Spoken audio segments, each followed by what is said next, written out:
नमस्कार। कार्यक्रम वित्तीय संघीयतामा यहाँहरूलाई हार्दिक स्वागत छ। राष्ट्रिय प्राकृतिक स्रोत तथा वित्त आयोगको प्रस्तुति वित्तीय संघीयतामा हामीले विशेष गरी वित्त आयोगको काम, कारबाही, जिम्मेवारी र भूमिका र संघीयताको कार्यान्वयनमा वित्त आयोगको भूमिका कस्तो रहन्छ र नेपालको 3 तहको सरकार सञ्चालनमा प्राकृतिक स्रोत तथा वित्त व्यवस्थापनको काम कसरी भइरहेको छ र यसको महत्त्व र आवश्यकताका सन्दर्भहरू पनि यो कार्यक्रममा हामी आज छलफलमा जोड्दै जानेछौँ। कार्यक्रममा छलफलका लागि 2 जना अतिथि हुनुहुन्छ हामीसँग र त्योभन्दा पहिला म तपाईहरुको बीचमा एउटा राष्ट्रिय प्राकृतिक स्रोत तथा वित्त आयोगको एउटा परिचयात्मक प्रस्तुति राख्छु र त्यसपछि हाम्रा 2 जना अतिथि राष्ट्रिय प्राकृतिक स्रोत तथा वित्त आयोगका अध्यक्ष बालानन्द पौडेल र त्यस्तै गरेर पूर्व मुख्य सचिव र नेपालको प्रशासनिक र यो संघीयताको विषयमा नजिकबाट धेरै जान्ने, बुझ्ने र यसको बारेमा समेत अध्ययन गर्नुभएका सोमलाल सुवेदी हाम्रो अतिथिका रूपमा उपस्थित हुनुहुन्छ। उहाँहरूसँगको कुराकानी म एकछिनमा प्रस्तुत गर्नेछु, तर सबैभन्दा पहिले वित्त आयोगको यो प्रस्तुति तपाईहरुको बीचमा म राख्दैछु। नेपालको संविधानले संघीय शासन व्यवस्था अवलम्बन गरी राज्य शक्तिको प्रयोग संघ, प्रदेश र स्थानीय तहबाट सहकारिता, सहअस्तित्व, समन्वय र पारस्परिक सहयोगको सिद्धान्तका आधारमा हुने गरी तीनै तहका सरकारको कार्य जिम्मेवारी र राजस्व अधिकारलाई बाँडफाँड गरेको छ। खर्च जिम्मेवारी पूरा गर्न प्रदेश सरकारले संघबाट तथा स्थानीय सरकारले संघ र प्रदेशबाट वित्तीय हस्तान्तरण प्राप्त गर्ने संवैधानिक प्रावधान रहेको छ। स्वतन्त्र संवैधानिक आयोगका रूपमा संविधानको धारा 250 र 251 मा राष्ट्रिय प्राकृतिक स्रोत तथा वित्त आयोग सम्बन्धी व्यवस्था गरिएको छ, जसमा 1 जना अध्यक्षसहित बढीमा 5 जना पदाधिकारी रहने व्यवस्था रहेको छ। अहिले आयोगमा अध्यक्षसहित 4 जना पदाधिकारीहरूको नियुक्ति भएको छ।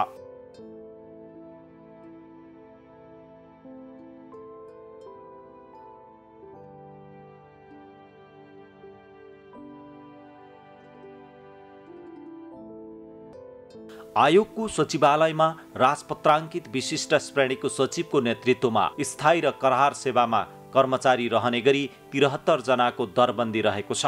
सिंहदरबार काठमाडौँमा रहेको आयोगले आफ्नो कामलाई समय सापेक्ष रूपमा परिमार्जित र परिष्कृत गर्दै आइरहेको छ।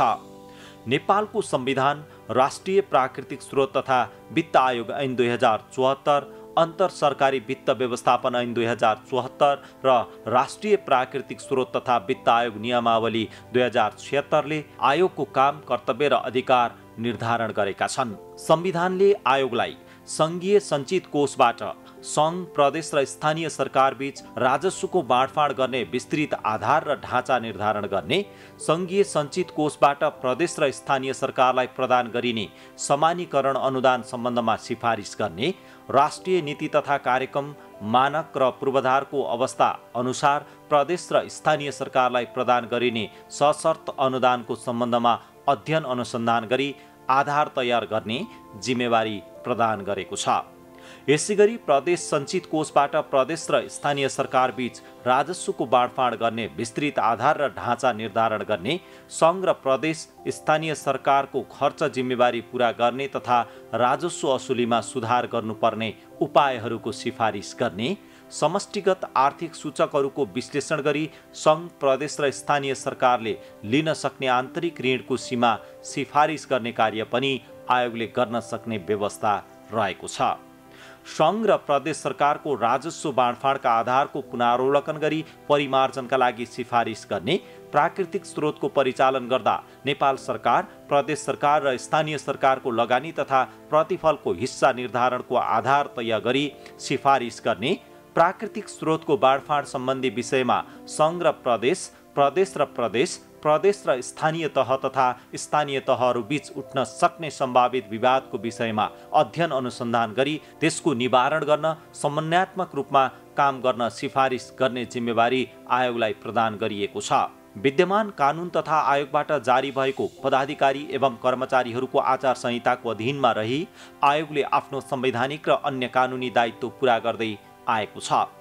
प्रदेश र स्थानीय सरकारको कार्य जिम्मेवारीका तुलनामा राजस्व क्षमता कम हुँदा उत्पन्न हुने वित्तीय न्यूनता पूरा गरी सेवा प्रवाह सुचारू गर्नका लागि सङ्घ र प्रदेश सरकारबाट उपलब्ध हुने वित्तीय हस्तान्तरणलाई संवैधानिक मर्म र भावना अनुकूल बनाउन राष्ट्रिय प्राकृतिक स्रोत तथा वित्त आयोगको सिफारिसलाई अनिवार्य गरिएको छ। यसले आयोग वित्तीय संहिताको संरक्षकीय भूमिकामा रहेको तथ्य पुष्टि गर्दछ। आयोगले हालसम्म सम्पादन गर्दै आइरहेका कार्य जिम्मेवारीका सम्बन्धमा आयोगको स्थापना कालमा सचिवको जिम्मेवारीमा रहनुभएका मुख्य सचिव वैकुण्ठ अर्याल भन्नुहुन्छ। वित्तीय संहिता लागू गर्ने सन्दर्भमा र त्यसलाई चाहिँ सहज बनाउनको लागि सबभन्दा अहम भूमिका भनेको राष्ट्रिय प्राकृतिक स्रोत तथा वित्त आयोगको हुन्छ। त्यसैले यो सान्दर्भिकता त कहिले पनि सकिँदैन हो। हामीले चाहिँ एउटा संविधानमा स्पष्टसँग स्थायी संरचनाको अब स्थायी संरचना भएपछि एकचोटि सिफारिस गरेर त 1 वर्षसम्म चुप्लाएर बसे नि हुन्छ कि भन्ने पनि कतिपय कुरोहरू छ। त्यो होइन, उसले चाहिँ एउटा निरन्तर अध्ययन पनि गरिराख्नुपर्ने हुन्छ। निरन्तर अध्ययन गरेर प्रविधिमा भएको विकासका डाइमेन्सन्सहरूमा आएको फरक होइन, अनि त्यसपछि अब जनसङ्ख्या भूगोलको आधारमा चाहिँ पर्ने आवश्यकताहरू, यो सबै कुरोहरूलाई चाहिँ निरन्तर अध्ययन गरिकन अनि त्यो जुन सिफारिस हुन्छ त्यो सिफारिसलाई बढीभन्दा बढी वस्तुपरक बनाइकन अनि उसलाई चाहिँ लिएर जानुपर्ने हुन्छ। संविधानले स्पष्टसँग के भन्छ भन्दाखेरि प्रदेश र स्थानीय तहको खर्चको आवश्यकता र राजस्वको सम्भाव्यता अथवा चाहिँ क्षमता, त्यसका आधारमा चाहिँ वित्तीय समानीकरण अनुदान उपलब्ध गराउनुपर्छ भन्छ। भनेपछि अब कुनै एउटा अमुक स्थानीय तहलाई अथवा कुनै एउटा प्रदेश तहलाई कति चाहिँ खर्चको आवश्यकता पर्छ र उनीहरूको राजस्वको क्षमता कति छ भन्ने कुरो चाहिँ नि त्यहाँनिर अलि डिटेल र अलि राम्रैसँग अध्ययन गर्नुपर्ने हुन्छ। किन भन्दाखेरि यसलाई जनरलाइज गर्न पनि मिल्दैन। स्रोत साधनको व्यवस्थापन गर्नका लागि चाहिँ यसले सहज भूमिका खेल्छ। त्यसैले यो अत्यन्त सान्दर्भिक पनि छ, आवश्यक पनि छ र यसलाई अझ बढी चाहिँ नि यसको आफ्नै पनि क्षमता पनि कतिपय बेलामा त्यहाँनिर अब आयोग त छ, आयोगलाई फेरि सहयोग गर्ने हातहरू हुन्छन्, त्यो हातहरूको क्षमता पनि त्यही अनुसार विस्तार गर्नुपर्ने आवश्यक छ। संविधान र कानुनको परिधिमा रही आयोगले हालसम्म सङ्घ, प्रदेश र स्थानीय सरकार बीच मूल्य अभिवृद्धि कर तथा आन्तरिक उत्पादनमा लाग्ने अन्तशुल्कबाट सङ्कलित राजस्व बाँडफाँडको विस्तृत आधार र ढाँचा निर्धारण गरेको छ। यही ढाँचा बमोजिमको हिस्सा 5 वर्षका लागि सिफारिस गर्नुका साथै हरेक वर्ष सङ्घबाट प्रदेश र स्थानीय सरकारमा हस्तान्तरण हुने वित्तीय समानीकरण अनुदान सम्बन्धी सिफारिस, प्रदेशबाट प्रदेशभित्रका स्थानीय सरकारमा हस्तान्तरण हुने वित्तीय समानीकरण अनुदान सिफारिस, सङ्घ तथा प्रदेश सरकारबाट प्रदान गरिने सशर्त अनुदानको आधार सिफारिस, तीनै तहका सरकारका लागि आन्तरिक ऋणको सीमा निर्धारण गर्दै आएको छ। यसैगरी वार्षिक रूपमा प्रदेश विभाज्य कोषबाट प्रदेशभित्रका स्थानीय सरकारमा हुने सवारी साधन करको बाँडफाँड सम्बन्धी सिफारिस र सङ्घ, प्रदेश र स्थानीय सरकारलाई प्राकृतिक स्रोतबाट प्राप्त रोयल्टी बाँडफाँडका आधार तथा हिस्सा निर्धारण गरी नेपाल सरकारलाई सिफारिस गर्दै आएको छ। सीमित स्रोत साधन र जनशक्तिका बावजुद आयोगले हरेक आर्थिक वर्षमा सम्पादन गरिएका काम कारबाहीहरूको विवरण समेटिएको वार्षिक प्रतिवेदन सम्माननीय राष्ट्रपति समक्ष पेश गर्ने गरेको छ। वित्तीय हस्तान्तरण, राजस्व बाँडफाँड एवं प्राकृतिक स्रोतबाट प्राप्त रोयल्टी बाँडफाँड र वितरण सम्बन्धमा विभिन्न अध्ययन अनुसन्धान गरी त्यसका आधारमा सिफारिस तथा सुझाव दिँदै आएको छ। विभिन्न विश्वविद्यालयहरूसँगको शोध अनुसन्धानको सहकार्यलाई निरन्तरता दिएको छ। आयोगको प्रथम रणनीतिक योजना तथा आयोगको सञ्चार तथा बाह्य पहुँच रणनीति स्वीकृत भई कार्यान्वयनको चरणमा रहेको छ। आयोगबाट भएका सिफारिस एवं अन्य काम कारबाहीहरू लगायतका जानकारीमूलक विषय तथा सूचनाहरू आयोगको वेबसाइट www.nnrfc.gov.np मा राख्ने गरिएको छ। आयोगको कार्य सम्पादनका सिलसिलामा नेपाल सरकार, प्रदेश सरकार, स्थानीय सरकार र अन्य सरकारवाला निकाय तथा पक्षहरूसँग आयोगले आवश्यकता अनुसार सम्पर्क र समन्वय गरेको छ। खर्चको आवश्यकता र राजस्व क्षमताको आधारमा वित्तीय समानीकरण अनुदान उपलब्ध गराउने संवैधानिक प्रावधान बमोजिम प्रदेश र स्थानीय सरकारको वित्तीय अन्तर पहिचान गरी वित्तीय समानीकरण अनुदानलाई थप वैज्ञानिक र वस्तुपरक बनाउन आयोग प्रयत्नशील रहेको छ।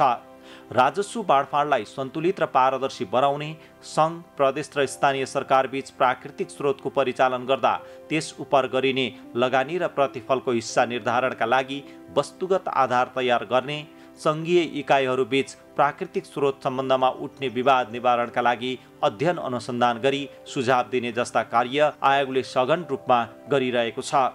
अत तिनै तहका सरकारले नेपालको संविधान र प्रचलित कानुन बमोजिम आयोगले गरेको सिफारिस र सुझावको प्रभावकारी कार्यान्वयन गरी वित्तीय संघीयतालाई थप सुदृढ बनाइनु पर्दछ।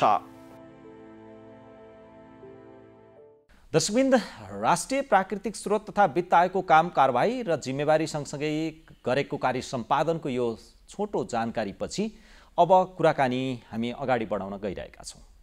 आजको कुराकानीमा मैले अघि नै पनि भनिसकेँ, हाम्रो कार्यक्रममा वित्त आयोगका अध्यक्ष बालानन्द पौडेल र पूर्व मुख्य सचिव सोमलाल सुवेदी हुनुहुन्छ। म पहिला दुवैजनालाई हार्दिक स्वागत गर्छु। स्वागत छ यहाँ दुवैजना। धन्यवाद। पहिला म अध्यक्षजीबाटै सुरु गर्छु। राष्ट्रिय प्राकृतिक स्रोत तथा वित्त आयोग जुन गठन भयो र अहिले कार्य सञ्चालनमा छ र सङ्घीयता कार्यान्वयनको एउटा यो मुटुको रूपमा पनि यसलाई हेरिन्छ वित्त आयोगलाई, तपाईहरुले मुटुले जसरी काम गर्न सक्नु भएको छ छैन यो सङ्घीयता सञ्चालन, यो सङ्घीयताको व्यवस्थापनमा? हजुर, यहाँले ठिकै भन्नुभयो। नेपालको संविधान आइसके पछाडि राज्य शक्तिलाई 3 तहमा विभक्त गरियो, सङ्घ, प्रदेश र स्थानीय, र तिनटै तहलाई कार्य जिम्मेवारीहरू बाँडफाँड गरियो र ती तिनटै तहलाई शासकीय इकाइको रूपमा संविधानले व्यवस्था गर्यो र उनीहरूलाई कामको जिम्मा दिँदै गर्दाखेरि उनीहरूलाई साधन स्रोतको पनि जिम्मा दिने प्रयास संविधानले गर्यो। तर कामको जिम्मा अनुसार उनीहरूलाई कर उठाउने र साधन स्रोत परिचालन गर्ने अधिकारहरू ठ्याक्कै मिलाएर दिन चाहिँ सम्भव थिएन। त्यसैले त्यो कामको जिम्मा र त्यो स्रोत साधनको बाँडफाँडको बिचमा जुन बेमेल छ, त्यो बेमेलको बिचमा ती 3 तहका सरकारहरूको बिचको अन्तर सरकार वित्तीय सम्बन्धलाई परिभाषित गर्ने जिम्मासहित यो आयोगको परिकल्पना गरियो र यो आयोगको गठन भयो। र यो भित्र चाहिँ के कुराहरू पर्छन् यो आयोगलाई जिम्मा दिएको भनेर म छोटकरीमा राख्ने अनुमति चाहन्छु। त्यसमा चाहिँ सर्वप्रथम उनीहरूको चाहिँ त्यो कार्य जिम्मेवारी अनुसार उनीहरूको खर्चको आवश्यकताको पहिचान गर्ने र उनीहरूलाई दिएको राजस्व उठाउने अधिकारको आधारमा कति स्रोत परिचालन गर्न सक्छन् भनेर स्रोत परिचालनको पनि लेखाजोखा गर्ने। र यो दुईटा थाहा पाइसके पछाडि त्यो कहाँनिर असन्तुलन छ भनेर त्यो असन्तुलन थाहा पाइसकेपछि त्यो असन्तुलनलाई आधार बनाएर अन्तर सरकार वित्तीय हस्तान्तरणको लागि सिफारिस गर्ने। मूलतः सङ्घ सरकारबाट प्रदेश र स्थानीय सरकारमा र प्रदेशबाट स्थानीय सरकारमा जाने अन्तर सरकार वित्तीय हस्तान्तरणको सिफारिस चाहिँ यो आयोगलाई गर्ने जिम्मा दिएको छ। त्यसै अन्तर्गत हामीले अहिले गरिरहेको काममा चाहिँ समानीकरण अनुदानको हामी सिफारिस गर्छौँ, सङ्घबाट प्रदेश र स्थानीयमा जाने। त्यस्तै गरिकन प्रदेशबाट स्थानीयमा जाने पनि समानीकरण अनुदानको सिफारिस गर्छौँ। सशर्त अनुदानको आधार मात्रै सिफारिस गर्छौँ, रकम सिफारिस गर्दैनौँ। राजस्व बाँडफाँड विशेष गरी सङ्घबाट प्रदेश र स्थानीयमा जाने आन्तरिक अन्तःशुल्क र मूल्य अभिवृद्धि कर 15% प्रदेश र स्थानीयमा जान्छ, त्यसलाई पनि आयोगले सिफारिस गर्छ। वर्षमा यो रिभ्यू पनि गर्नुपर्छ हो, हामी हरेक वर्ष यसलाई रिभ्यू गर्छौँ। तर राजस्व बाँडफाँडको हकमा चाहिँ 5 वर्षको लागि सिफारिस गर्न सक्ने व्यवस्था छ। त्यसैले हामीले चाहिँ 5 वर्षको लागि सिफारिस गर्छौँ राजस्व बाँडफाँड चाहिँ। सोमलाल सर, 1.5 वर्ष दोस्रो कार्यकाल पनि अहिले जननिर्वाचित प्रतिनिधिहरूले कार्य सम्पादन गर्दै हुनुहुन्छ। यो वित्तीय सङ्घीयता हामीले चाहिँ नि एउटा राजनीतिक प्रशासनिक सङ्घीयताको कुरा, संरचनागत सङ्घीयताको धेरैले प्रष्ट बुझ्नुहुन्छ, तर वित्तीय सङ्घीयताको कुरा चाहिँ नि कमले बुझ्नु भएको छ र त्यसको बारेमा कमलाई जानकारी छ। तपाईँले बाहिरबाट अहिले चाहिँ नि तपाईँ एज अ आम नागरिकको जस्तो ढङ्गले हेर्दाखेरि यो वित्तीय सङ्घीयताको बारेमा राज्यले अथवा आयोगले पनि त्यो नागरिकसम्म गएर ल यो हो है भनेर अथवा जिम्मेवार पदाधिकारीहरूसम्म पुगेर यसको बारेमा गहन रूपमा छलफल जानकारीहरू दिन सकेको जस्तो लाग्छ यहाँलाई? साह्रै सान्दर्भिक प्रश्न उठाउनु भयो। पहिलो कुरा त वित्तीय संहिता भनेको सरकारका तहहरूले राजस्व आर्जन गर्ने र खर्च गर्ने र त्यसका अन्तर सम्बन्धका आयाम र जवाफदेहीका विषयहरू यसमा समाहित हुन्छन्। अब हाम्रो यो दृष्टिले हेर्ने हो भने 6743वटा वडादेखि नेपाल सरकार मन्त्री परिषदसम्मका तहहरूमा वित्तीय लिट्रेसी कति छ भनेर हेर्नुपर्ने हुन्छ हैन। अब यो रिसोर्स पाउनुपर्छ भन्ने कुरा चाहिँ सबैले भनेको सुनिन्छ, तर यो कसरी आउँछ, यसको जवाफदेही के हो, यसको प्रतिफल कसरी निर्धारण गर्नुपर्छ भन्ने कुरालाई चाहिँ जो निर्णयमा बस्नुहुन्छ उहाँहरूले चाहिँ कति पालना गर्नुभएको छ, कति गर्न सकियो अथवा के ग्याप छ भन्ने त महालेखा परीक्षाको प्रतिवेदनबाट पनि धेरै कुराहरू थाहा हुन्छ। तर हाम्रो एउटा सबभन्दा कान्छो संहिता अवलम्बन गरेको नेपाल भएको कारणले गर्दाखेरि यो वित्तीय संहिता अरू संहिताभन्दा चाहिँ अर्थात् प्रशासनिक संहिताभन्दा यो बढी प्रभावकारी देख्छु मैले चाहिँ। राजनीतिक संहिता पार्टिसिपेसनमा असाध्यै राम्रो, क्वालिटी, नियन्त्रण, सन्तुलन र डिपेनिङ डेमोक्रेसीमा चाहिँ लोकतन्त्रको सुदृढीकरण, जवाफदेहीमा चाहिँ धेरै इस्युजहरू राजनीतिमा छन्। तर त्योभन्दा पनि पद्धतिगत हिसाबले वित्तीय संहिता अगाडि बढेको चाहिँ छ। र बुझाइ चाहिँ साह्रै अप्ठ्यारो होइन, बुझाइ त के भने एलोकेसन फोकस भएको हुनाले हजुर विनियोजनमा रसाकसी हुन्छ, आय आर्जनमा चाहिँ त्यो लेभलको चिन्तन चाहिँ हुँदैन। त्यो कुरा चाहिँ सङ्घीय सरकारले लागू हुन्छ, प्रदेश र पालिकालाई झन् धेरै लागू हुन्छ।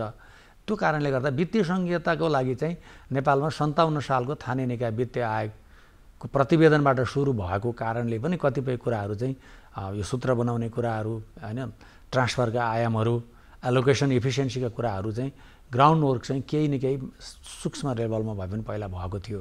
र अहिले चाहिँ वित्त आयोगले के भने प्रशासनिक संहिता प्रभावकारी छैन, तर पहिला जस्तो अब स्रोत विनियोजनमा चाहिँ भेदभाव भयो भने चाहिँ छैन, जुन चाहिँ वित्तीय आयोगको क्षेत्राधिकारभित्र पर्छ। अगाडिको प्रोफाइलमा अथवा वित्त आयोग के हो भन्नेमा हामीले धेरै क्षेत्राधिकारको बारेमा पनि जानकारी दिइसकेका छौँ। अलि फरक प्रश्न यहाँलाई गर्न खोजिराखेका छु। 753वटा स्थानीय तह, 7वटा प्रदेश सरकार र 753वटा स्थानीय तहका ती सरकारका प्रमुख उपप्रमुखहरू तपाईँहरूसँग बेला बेला आउनुहुन्छ र उहाँले भने जस्तै तपाईँहरूसँग चाहिँ नि आएर मलाई यो चाहियो, तपाईँहरूले मलाई कम गर्नुभयो भनेर कहिलेकाहीँ रसाकसी कतिको पर्छ? मलाई लाग्छ यो वित्तीय संहिताको सबभन्दा ठुलो उपलब्धि चाहिँ यही हो जस्तो लाग्छ। तर उहाँहरू आउनुहुन्छ, उहाँहरूले थुप्रै गुनासाहरू लिएर आउनुहुन्छ। गुनासा के हुन्छ भन्दाखेरि जनसङ्ख्यामा दिएको भार कम भयो, जनसङ्ख्यामा दिएको भार बढी भयो, भूगोलमा दिएको भार कम भयो, भूगोलमा दिएको भार बढी भयो भनेर आउनुहुन्छ। मलाई बढी पैसा चाहियो भनेर चाहिँ आउनुहुन्न, तर बढी पैसा भनिदिनु पऱ्यो भनेर चाहिँ आउनुहुन्छ। फेरि त्यो भनिदिनु चाहिँ सङ्घका मन्त्रालयहरूमा भनिदिनु पऱ्यो। त्यो सशर्त अनुदानबाट जाने पैसा चाहिँ त्यहाँ भनिदियो भने हुन्छ भनेर चिने जानेको साथीभाइहरू आउनुहुन्छ। त्यसैले त्यसलाई पनि बन्द गर्नुपर्छ। साँच्चीकै हामीले मैले अघि सशर्त अनुदानमा के निवेदन गरेका थिएँ भने हामीले सिद्धान्तहरू सिफारिस गर्छौँ, आधारहरू सिफारिस गर्छौँ, तर रकम चाहिँ सिफारिस गर्दैनौँ। त्यसो भए हुनाले त्यसको कार्यक्रमहरू, त्यो बजेटहरू, रकम नम्बर सहितको विनियोजन गर्ने काम चाहिँ सङ्घीय मन्त्रालयहरूले गर्छन्। र त्यो गर्दै गर्दाखेरि के आधारमा गरियो, हामीले दिएको आधारमा गरियो कि गरिएन भन्ने कुराको जाँच पडताल गर्न चाहिँ जरुरी छ। त्यसैले त्यो पक्षमा चाहिँ आयोगले पनि अलिकति गम्भीर भएर थप काम गर्नुपर्ने परिस्थिति देखिन्छ। सबैतिरबाट जम्मा भएको एउटा बास्केटमा जम्मा भएको स्रोत हुन्छ नि, खर्चको स्रोत, अब त्यहाँबाट निकालेर गर्ने खर्चको कतिको व्यवस्थापन भएको देख्नुहुन्छ यहाँले, कतिको प्रभावकारी भएको देख्नुहुन्छ? होइन, अब यसलाई वित्त आयोगको हामीले कुरा गर्ने हो भने पनि हाम्रो समग्र संहिताको चाहिँ कार्यान्वयनको मति, गति, उपलब्धि र सन्तुष्टि यी कुराहरू राखेर हेर्ने हो भने चाहिँ वित्त आयोगले गरेको काम चाहिँ अहिलेसम्म हिसाबले एकदमै राम्रो हिसाबले अगाडि बढाइ देखिन्छ। तर के हो भने त सङ्घीय सरकारले कति स्वामित्व लियो। जस्तो अब 70% राजस्व चाहिँ बाँडफाँडको सङ्घमा जान्छ। सङ्घीय सरकारले विनियोजन गर्ने स्रोतहरूमा चाहिँ वित्त आयोगले के गर्छ, आधारहरू, सशर्त अनुदानका आधारहरू मात्रै तय गर्ने हो। त्यो आधारअनुसार भयो कि भएन, त्यो आधार भन्ने बित्तिकै उहाँहरूले हेर्ने कहाँ हो, संविधान हेर्ने हो, कार्यविभाजन नियमावली हेर्ने हो, ऐनहरू हेर्ने हो, सायद मौलिक हक सम्बन्धी ऐनहरू हेर्नुहुन्छ होला। त त्यो सबै यति भेग छ कि जताबाट गरे पनि हुनेछ। त्यसमा त्यहाँ प्रायोरिटी के हो, मुलुकको प्रायोरिटी भनेको एउटा त संहिता भनेको एक खालको सेल्फ गभर्नेन्स प्रिन्सिपलमा आधारित पनि हो। त्यसको चाहिँ स्पेसियल बेनिफिट भन्छ क्या, त्यो स्थानीयताको फाइदा लाभ कसरी चाहिँ उनीहरूले लिए भन्ने कुरा त हेरेकै छैन। खालि हामी एलोकेसन मात्रै जान्छौँ। र अर्को प्लानिङ प्रोसेसमा के हो भनेदेखि चाहिँ वास्तवमा विनियोजन दक्षताको लागि हामीले हेर्ने, सन्तुलित रूपमा विनियोजन गर्ने, न्यायोचित रूपमा विनियोजन गर्ने हो भने त के हो भने सशर्त अनुदानको पनि सिफारिस वित्त आयोगले गर्न पाउनु पर्यो। यद्यपि नेपाल सरकारले गर्ने भने त छैन, त्यो त संविधानमा त छैन। वित्त आयोगले नि सिफारिस गर्ने अनुदानको कुराहरू छ नि, कतिपय कुरा त विषयगत सबै मन्त्रालयले के हेर्नु पर्थ्यो भने आफूले के गर्ने, प्रदेशले के गर्छ, पालिकाहरू 753ले के गर्छन् भन्ने हिसाबले उनीहरूको रिजल्टको आधारमा आगामी वर्षको बजेट र आवधिक योजना दीर्घकालीन नीति बनाएर समीक्षा गरेर पालिकागत प्रोफाइल राखेर उनीहरूको त्यो सशर्त अनुदान पनि त्यसरी जानुपर्ने, अनि सुधारको योजना पनि त्यसरी आउनुपर्ने, तर मापदण्ड बनाइदिनुपर्ने, मापदण्ड बनाएपछि कार्यान्वयन हुनुपर्ने, त्यसलाई सुधार गर्नुपर्ने, अनुगमन गरिदिनुपर्ने, ग्याप के छ हैन, कहाँ चाहिँ सुधार गर्नुपर्ने हो, सेवाको प्रभावकारिता कहाँ बढी दिनुपर्ने हो। हामी सेवाको कभरेज त सँगै त आफैपछि बढाएको छ, तर गुणस्तरमा समस्या छ। तपाईँहरूले कस्तो देख्नु भएको छ? तपाईँ आइसकेपछि, तपाईँले नेतृत्व दिइसकेपछि भएको कार्य सम्पादनमा वित्त आयोग आफै यो कतिको सन्तुष्ट छ? आफ्नो काम सँगसँगै आफूले जुन दिएको सुझावहरूको कार्यान्वयनको अवस्थाको कुरा गर्दैछु मैले। हामीले चाहिँ हाम्रो कामलाई व्यवस्थित गर्नको लागि हाम्रो रणनीतिक योजना बनाएर त्यही कार्यान्वयनमै छौँ र हामीले वास्तवमा अन्तर्सरकार वित्तीय सम्बन्धलाई वस्तुपरक हिसाबले परिभाषित गर्ने हिसाबले हाम्रा कामहरूलाई चाहिँ परिलक्षित गरेर अगाडि बढेका छौँ। जहाँसम्म हाम्रो सिफारिसको कार्यान्वयनको अवस्था तिनटै तहको लागि हामी सिफारिस गर्छौँ। मूलतः सङ्घ सरकारले धेरै हदसम्म कार्यान्वयन गरेका छ, हामी त्यसमा चाहिँ सङ्घ सरकारलाई धन्यवादै दिन्छौँ। तर कतिपय विषय यस्ता छन् जसमा एकदमै बढी सङ्घ सरकारले मेहनत गर्नुपर्ने छ त्यसलाई कार्यान्वयन गर्नको लागि। जस्तो भनौँ न, सशर्त अनुदानकै विनियोजन के आधारमा भइरहेछ, त्यसले समपूरक अनुदान हामीले बाँडफाँड गर्दै गर्दा त्यो समन्यायिकता भनौँ न, त्यो वित्तीय अन्तरलाई चाहिँ त्यसले कति तलमाथि पारेको छ, त्यो विषय नै थाहा नपाइकन आयोगले सिफारिस गर्दै गर्दा त्यो समानीकरण अनुदानको उद्देश्य कति परिपूर्ति होला भन्ने एकदमै भनौँ न प्रोफेसनल प्रश्नहरू छन् त्यहाँ होइन। त्यो प्रश्नको उत्तर मिलेर खोज्नुपर्ने छ। त्यसैले त्यो सशर्त अनुदानलाई व्यवस्थित गर्ने कुरा पहिलो प्राथमिकता राख्नुपर्ने छ। प्राकृतिक स्रोतको बाँडफाँडको विषयमा चाहिँ एउटा एकीकृत कानुन चाहिन्छ भन्ने कुरा चाहिँ संविधानले पनि बोलेको छ। त्यो मापदण्ड बनाउने काममा प्राथमिकतामा राखेर सङ्घ सरकार अगाडि बढ्नु पर्यो। त्यो आधारमा प्रदेश र स्थानीयले काम गरे कि गरेनन् अनि त्यसलाई हेर्नु पर्यो, के आधारमा मूल्याङ्कन गर्ने। अहिले त मूल्याङ्कन गर्ने पनि आधार छैन नि। जस्तो प्राथमिकतै गर्दाखेरि उनीहरूले प्राथमिकता केमा ध्यान दिने हो भन्ने कुरा, जस्तो भनौँ न मौलिक अधिकारहरूको पहिलो परिपूर्ति गर्न त्यसमा ध्यान दियो, प्राथमिकता त्यसलाई राख होइन। जस्तो पूर्वाधारको कुरा आयो, पूर्वाधार चाहिँ अब पूर्वाधारभन्दा सामाजिक पनि पूर्वाधार हुन्छ, भौतिक पूर्वाधारमा बढ्दै गयो उनीहरू। राष्ट्रिय प्राकृतिक स्रोत तथा वित्त आयोगलाई एउटा स्थायी संरचनाका रूपमा परिकल्पना गरेर त्यो किसिमले व्यवस्था गरिरहेछ। तर कतिपय देशहरूमा यसको त्यस्तो व्यवस्था रहन्छ भन्ने पनि एउटा अध्ययनले देखाएको छ, मैले पनि यसो हेरेको थिएँ। तपाईँ के ठान्नुहुन्छ यस्तो? होइन, यो त प्रोफेसनल इन्स्टिट्युसनल मेकानिजम बनाएर जस्तो गरे पनि हुन्छ। अब कहीँ चाहिँ पटके वित्त आयोग हुन्छ होइन, जस्तो पे कमिसन भने जस्तै, कहीँ चाहिँ संसदीय समितिले हेरिरहेको हुन्छ, कहीँ चाहिँ हाउस अफ फेडरेसनले अप्पर हाउसले नै हेरिराखेको पनि हुन्छ, कहीँ यस्तै खालको पर्मानेन्ट कन्स्टिट्युसनल बडीको रूपमा अथवा पटकै रूपमा गठन भएको निकायले पनि गरिरहेको हुन्छ। यहाँ कस्तो निकायले काम गर्छ भन्ने प्रश्न होइन, निकायको मतलब गठन कुन आधारमा, गठनको आधार भन्दा पनि प्रोफेसनलिजम कति छ भन्ने कुरा हो। अब हाम्रोमा चाहिँ के भएको छ भनेदेखि वित्त आयोगको हामीले कुरा गर्दाखेरि चाहिँ पहिला त अहिलेसम्म उहाँहरूको टिम पुरा भागै छैन, अझै नै एकजना सदस्य खाली नै छ। वित्त आयोग पनि के भने हाम्रो समाजको, हाम्रो पोलिटिकल प्रडक्टै भन्नु पर्यो। यो प्रोफेसनल प्रडक्ट हुँदाको दिनमा चाहिँ अघि हामीले भनेका धेरै कुराहरू चाहिँ त्यसमा चाहिँ सम्बोधन होला होइन। पोलिटिकल प्रडक्ट के मैले किन भनेको भने अब संवैधानिक परिषदले नियुक्ति गर्ने हो, नियुक्ति गरिसकेपछि उहाँ अध्यक्ष हुनुहुन्छ, उहाँले टिम छान्न पाउनुहुन्न होइन। उहाँलाई जस्तो लगाइदियो त्यस्तैलाई ल्याउनुपर्छ। उहाँ टिम त अध्यक्षलाई दिनु पर्थ्यो नि त, हाम्रो त्यहाँनिर सुझबुझ नपुग्यो जस्तो लाग्छ होइन। किनभने त्यो चेन अफ कमान्डदेखि लिएर प्रोफेसनलिजमको कुरा आउँछ। तपाईँहरूलाई राजनीतिक नेतृत्वको प्रभाव कतिको पर्छ एउटा काम गर्ने सन्दर्भमा होइन? र अब चाहिँ नि दिएका उहाँहरूले चाहिँ त्यो ढङ्गले, उहाँले सम्राट सरले भने जस्तै तपाईँहरूसँग चाहिँ बहस छलफल गरेर एक किसिमको निचोडमा निकाल्ने र निस्कने कुरामा उहाँहरू चाहिँ एकदम अलिकति आकर्षित हुनुहुन्छ तपाईँहरूसँग बस्न, कतिको चाहिँ उहाँहरू खुसी हुनुहुन्छ भनेको?